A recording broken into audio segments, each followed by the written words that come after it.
Urea సమస్య తీరుస్తారో వెంటనే తీర్చాల్సిన బాధ్యత మీ పైన ఉంది. లేకపోతే అది ఒక ప్రజా ఉద్యమంగా మారుతుంది. తస్మాత్ జాగ్రత్త అని చెప్పి హెచ్చరిస్తాము. ఇక నల్గొండ జిల్లాకు సంబంధించి మరి ఆయన వాటర్ నీళ్ళలో కలిపిండో, నీళ్ళలో వాటర్ కలిపిండో, మరి ఏం కలిపి మాట్లాడిండో కానీ ఎంత సిగ్గుమాలిన పని అంటే ఎస్ఎల్బిసికి మళ్ళీ పోదాం రేపో ఎల్లుండో. ఒక దిక్కు గన్ని వందల టీఎంసీల నీళ్లు సముద్రం పాలవుతున్నాయి.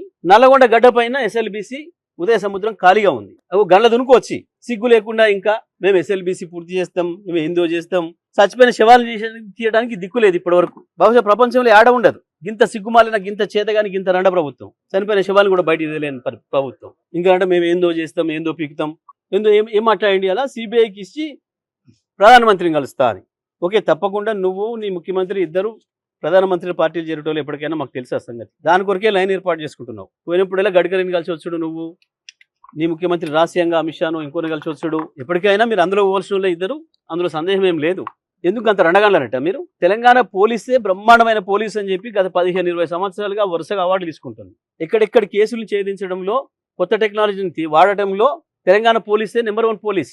ఓ దిక్కు మీ రాహుల్ గాంధీ ఏమో అక్కడ సిబిఐలు, ఈడీలు, ఐటీ డిపార్ట్మెంట్లు బీజేపీ ఫ్రంటల్ ఆర్గనైజేషన్ పనిచేస్తున్నాయి అని చెప్పి గుజరాత్లో మొత్తుకుంటున్నాడు. సిబిఐ అనేది బీజేపీకి పొలిటికల్ రిక్రూట్మెంట్ సెంటర్గా పనిచేస్తుంది అని చెప్తున్నాడు.